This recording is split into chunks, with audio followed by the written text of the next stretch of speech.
Christian Weston Chandler. I'm here to find happiness with my true sweetheart, who I've known for over 2 months now. So you trolls best leave us alone. Is anybody listening? Do you believe me? Everybody happy now? And another thing, you Sandra's trolls. You can kiss my foot. And you know what else?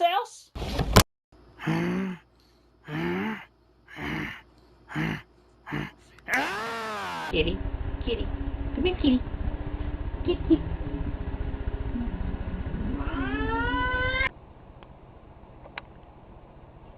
I will give a hi-yo, right in the Führer's face. Hi-yo. Jessica, I love you. With all my heart. And I am yours. Forever on, as long as you have me. I'll do my best for you, if not better.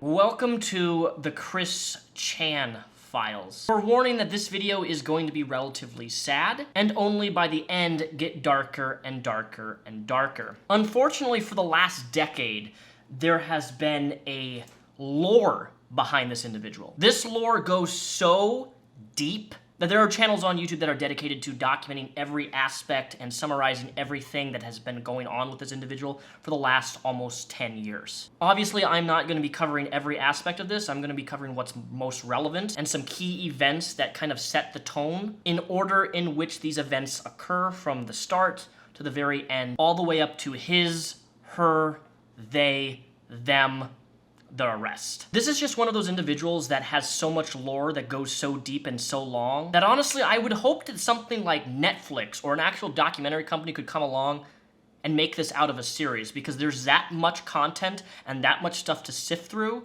up until very current day of 2021. This would actually make a fantastic documentary, but there's stuff even as of right now that are still developing with the story and the people behind it all. And that's the scary thing, and we're going to dive in a little bit of that too. But before we jump into this, I have to give a special thanks to our sponsor of the channel today. You've heard of them before, Raid Shadow Legends. Raid is the first game to bring true console-level experience right to your phone. There's hundreds of different champions to choose from, all designed to take on dungeon bosses, campaign battles, PvP arena matches. Every single champion has a unique skill. Use my links down below in the description to download Raid yourself on your mobile phone or PC. I've been playing Raid for a while now, and these are my favorite champions that I've been using. You're looking at Roxim. He is a lizard man, and he's a crazy sneaky assassin. He has increased defenses, stun attacks, sleep attacks, and he's one of my personal favorite champions for the Arena, Faction Wars, Dungeons, and the Doom Tower. My other favorite champion is Drexar the Blood Twin. Look at how cool he looks in the depths of hell. This champion is the king of HP burning. He can set enemies and players on fire, and comes with a passive HP burning ability, which burns everybody who attacks him. These are just 2 champions out of hundreds to select from. What I most like about Raid is the diversity of things that you can do in it. It feels like it's everlasting. Combine that with the visual aesthetics of the graphics, and I can't put this game down. Just this month, Raid's released a ton of amazing new clan features and improvements, and there are brand new quests for you and your clan members. There's also new champions to collect from the fragments of the Doom Tower. If you want to get a head start in Raid, all you have to do is hit the link in the description or scan my QR code, and you'll get an epic hero known as Horonu. 200,000 silver, 1 XP boost, 1 energy refill, and 1 ancient shard. All of this treasure will be waiting for you here, and all of these rewards will be available for the next 30 days and only for brand new players. The real peanut gallery. That would be peanuts, wouldn't it? Also keep in mind that while you're playing with these things, you should keep in mind of what your true original gender is. Because it's like you're learning about that girl you want to take on a date, young man. Or likewise, you feel more comfortable to approach that boy just saying hello that you've been checking out from a distance, young lady. And also remember, you two should keep each other, because there will be nobody else, no matter how much you think about it, nobody else that can replace that special someone, him for her or her for him. There's just nobody else. There's no substitute for that first one. And now, I leave you with the lessons that you should have, I hope you have learned from my message. You should stay in school, learn as you much, and try before you praise or despise. Never smoke, never drink, never worry about how others think of you when you do things, or when you play with things that may not seem like you or whatever. Don't be afraid to approach those of your opposite gender. And most importantly, please stay straight. I leave you with those words as I have shared with you on this, my 25th birthday, February 24th, 2007. I am Christopher Christian Weston Chandler. Live long and shine on in your very own unique way. War is never the answer. Peace is. Never fight. Compliments will get you fuzzy wuzzies. War gets you prickly wicklies. This individual has to be one of the most well-documented people on the internet. It goes from sad and innocent to dark and more dark to more, why would you do this? Why is this happening? Why are decisions being made? Just an absolute cluster of chaos, confusion that's tailed all to a story and the creation of Sonic-Chu. There is everything on this individual, including leaked messages, leaked audio, leaked personal information, leaked DMs, leaked pictures. It is all there and it's all been documented. But the real beginnings of Chris Chan was actually their love quest. And what exactly do I mean by love quest? Chandler had an online diary which documented almost every aspect of their life. What you're looking at here is an actual sign created by Chandler seeking an 18 to 20-year-old single female companion, in which he would walk around college or sit in front of doors asking women on dates. Now what's interesting to note here is that it's difficult to see, but these were really specified requirements for his seeking of a female. They weren't allowed to drink, smoke, they were supposed to be a certain body physique, overall very restrictive for his requirements for a single female that he wanted to have, and for weeks on end he held this sign on campus. After weeks for begging and trying to solicitate a girlfriend off of campus holding the sign, the dean of students by the name of Mary Lee Walsh actually banned Chandler from using it on school ground. And it's here that Chandler develops his first resentment/grudge towards Mary Lee Walsh. And later on in this video, Mary Lee Walsh is commonly referenced in their comics as destroying their dating life, and the reason that they could never get a girlfriend was because of the dean shutting Chandler down. Not one woman would give me the time of day or even a passing glance as I sat in the sign next to me. I felt lonely on those days. But Chandler, not giving up on his quest to get a girlfriend, he eventually moved to a shopping mall, roughly around in 2004, doing the same thing that he was doing on campus, except in a public mall. According to Chandler's diary, they were banned from the mall. After being banned from the mall, Chandler decided it would be best to take his love quest to the internet, not realizing that that would also be his demise, thus inviting thousands of people to speculate, interject, and troll Chandler for the years to come. Chandler created a comic series known as Sonic-Chu. This is a combination between Pikachu and Sonic, and these comics and illustrations drawn by him go on and on and on and on. In fact, link down below in the description, I'm going to be linking you sources, so if you want to dive into the deep lore of the Sonic-Chu comics, it is all there for you to consume. But I must warn you that a lot of the comics actually have a lot of inappropriate imagery, stuff that I can't show on YouTube because of videos that have included showing these comics have been removed off of YouTube, and I'm just not going to risk that. Again though, expand that description box. If you want to see the videos of people dissecting and reviewing those comics, they are there down below. In these comics, Chandler expresses a lot of the things that he's been experiencing throughout the years of him being trolled. And this is where we enter what's known as the Troll Saga. Because once Chandler went to the internet for the love quest and started publishing these Sonic-Chu comics, it was picked up on 4chan and other troll forums. It brought a lot more eyes to Chandler and his antics, his behavior, and his hobbies, and just everything about Chandler. People were fascinated by it, knowing full well that Chandler has autism. So why not spend the next 10 years trolling this person in one of the, in my opinion, worst possible ways that you can. Over the next 10 years, the Troll Saga would continue all the way up to almost 2019, relentlessly preying and taking advantage, manipulating, exploiting Chandler, all for their personal entertainment. And this is where it gets really sick and twisted, because where this starts off with the troll saga, and I'm only going to mention this one incident because there's so many different instances of this happening on multiple different occasions with different trolls, with different names, with different people behind the screen doing this to Chandler. Chandler soon discovered a woman by the name of Balanka, except it wasn't a woman. It was a troll. Somebody pretending to be interested in Chandler, only to express interest in being a girlfriend to Chandler, and using that to get inappropriate pictures of Chandler, and then post them on a site by the name of Encyclopedia Dramatica, which is kind of like a satire parody mock page of people. And I want to make something really abundantly clear. I am a troll at times myself, but there's a level of trolling that, in my opinion, can go way too far. If you're taking advantage of somebody who is not all the way there mentally, cognitively, whether they have autism or lack of, or whatever thing that they have, and you know this, and you intentionally, maliciously go out of your way to manipulate them, you get inappropriate pictures of them, and then you put those photos on the internet for the lulz? For the lol? That is despicable.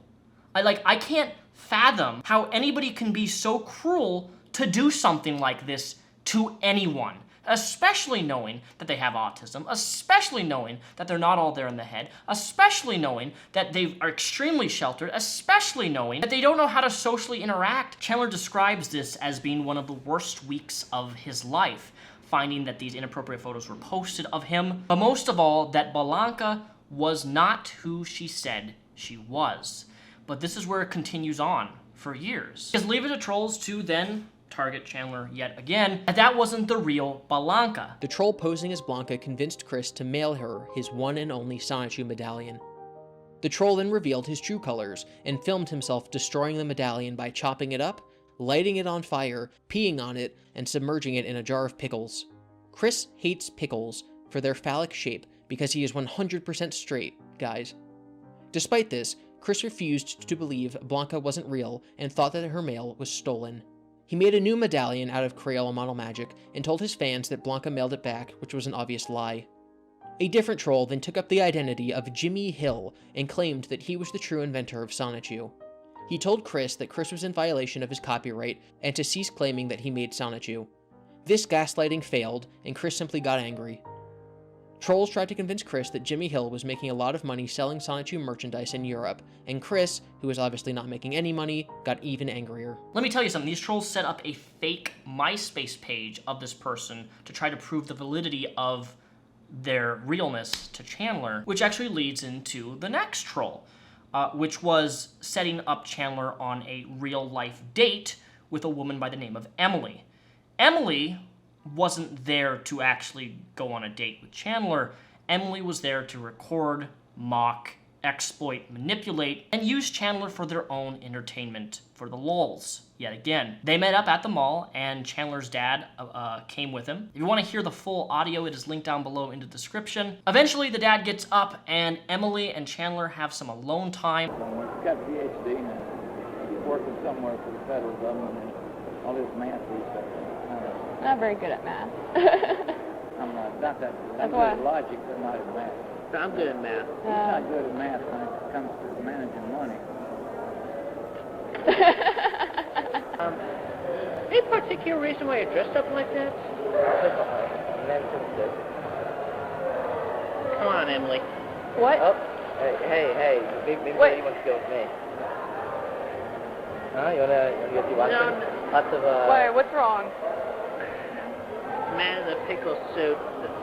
Apparently this guy's amongst the trolls. You like pickles? Yeah, I do not like pickles. Go pickle. And also, particularly a guy in a pickle suit tricked me on the internet, pretending he was Blanca. There's nothing wrong with him. Who's Blanca? There's nothing wrong with him. See, he's a nice guy. Well, all right. I think you're making the lady a little uncomfortable there, Chris. I'm sorry, Emily. So you have yourself a safe trip back to West Virginia. Okay, I might call you on Skype later. Okay. Just take care. You too. Hey. No. I'll say keep on it. No, thank you. No, thank you. Okay. All right. All right, see ya. Alright, you too. Tito, you stay away from Heather, you son of a bitch. You have no right taking her from me like that, you womanizing. And if you go near her again, and I will find you. I will find you. Stand on your gut like a log roller and roll your fat right through your skull. Rolling it wide open. Because that's what you deserve, you goddamn womanizing, trolling, stupid, pickle-suited nigger. Emily and the man in the pickle suit intentionally planned this. They planned to have Chandler meet this girl, express interest in him, blah, blah, blah, only to, show up in the mall in a pickle suit and steal her away, thus causing Chandler to feel not only grief, loss, confusion, exploiting this person's vulnerability. And I'm going to say for the record here, for the next 10 years, this was a common occurrence over and over and over and over and over again. There was, oh my god, I've lost count on how many girlfriends, troll girlfriends that Chandler had, and people were just screwing with him for years and years and years. And it makes me really question the people behind the screen at the level of not only go out of their way to take advantage of the vulnerable like this. For years, guys, for years this was ongoing. Another thing that really bothers me about the whole Chandler situation is the parental failure that was actively involved in this. Throughout Chandler's life, the parents never got him special needs or help in any regards to his autism on how to socialize with people like normal, or how to have tools to better yourself on social situations and just overall life, right? The mother and father of Chandler were very, very conservative. Thus, I think that's where a lot of the whole, because Chandler has had quite a past of homophobia, in his past, 15 years online. And I definitely believe that stems from the environment in that he was raised. And while that doesn't excuse it, I understand it. And if you are never taught the proper tools to learn how to socialize and be in the real world and, manage money and be an adult, if you were never given those tools or ever taught those things, it's going to be really hard to ever, break those pre-programmed notions of homophobia or whatever, horrible ideologies that you have about people. It's going to be hard to break those, right? That's how I view it anyway. And there's a lot of science to actually back that up, that you are a product of your environment depending on how you are raised. It is a parental failure on their part that they never gave their son the chance to be able to learn and have help that he needed to be a better person. Please forgive me. I repent.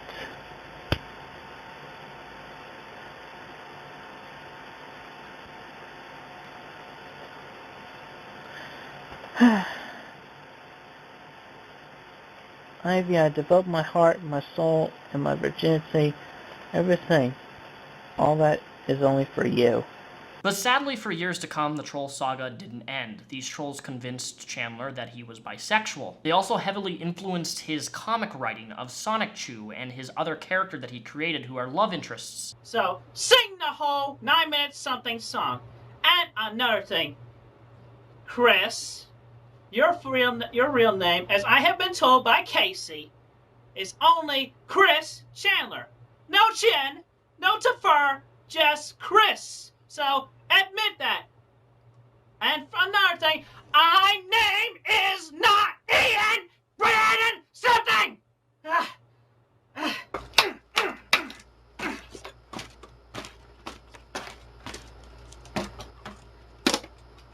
This is for Clyde Cash too. Every last one of his family members, including his guardian.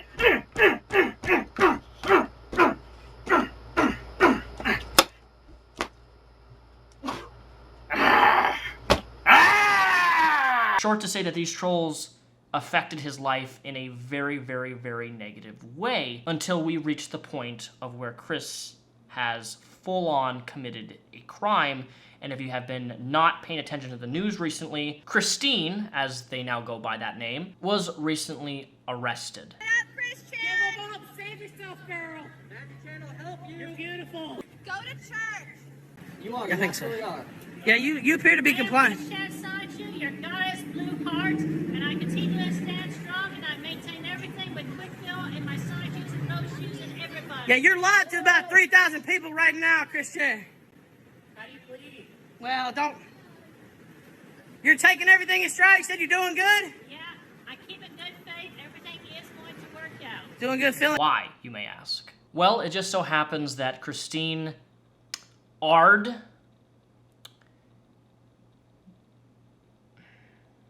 his mother.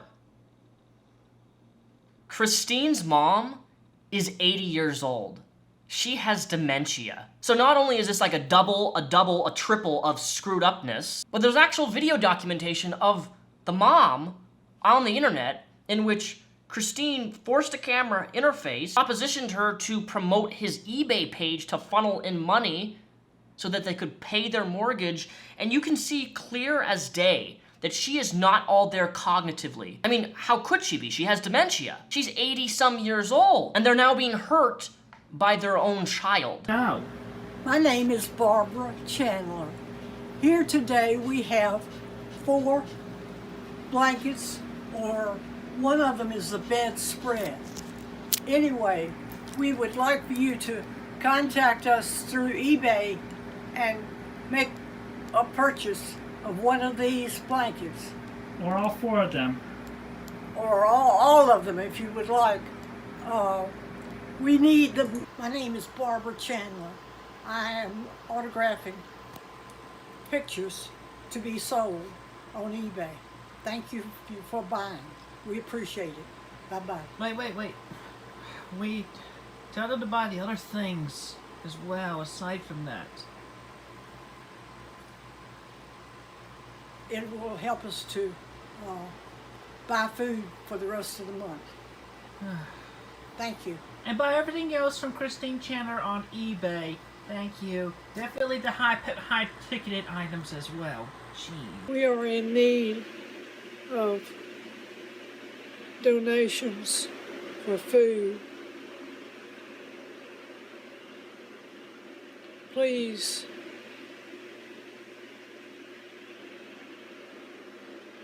consider us.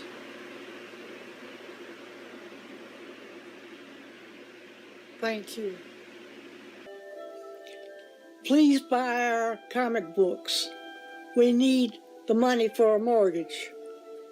We appreciate your help. Thank you. Go. Everybody out there, buy things off of eBay. Off of Christine's eBay. Off of Christine's eBay to help us pay our mortgage. Please. Thank you.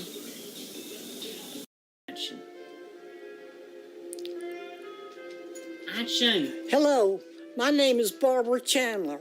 I wish to wish Nicholas Cruz happy birthday. Hey! Please, buy Christine Chandler's merchandise to help us pay the mortgage. We appreciate it. Thank you very much. And where do we buy this stuff from? My eBay. Buy on eBay. Yeah, link below. Thank you. Anything else you want to say? No, that's all.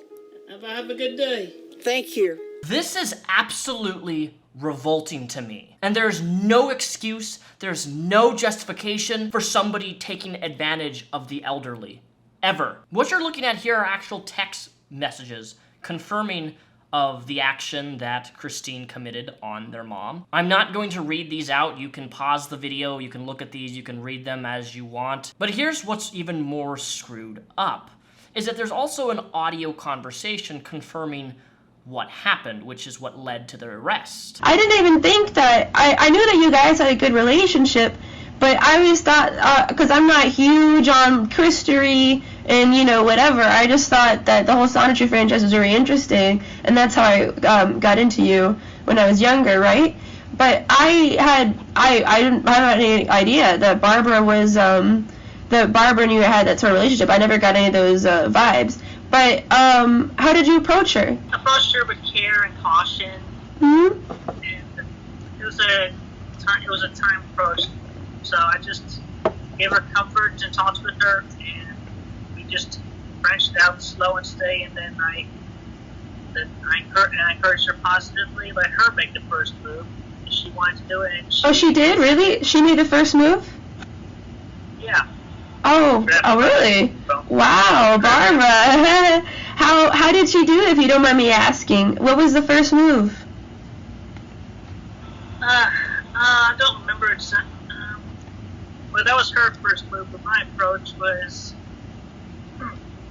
I forgot exactly what terminology and approach I used, but I approached with care and caution.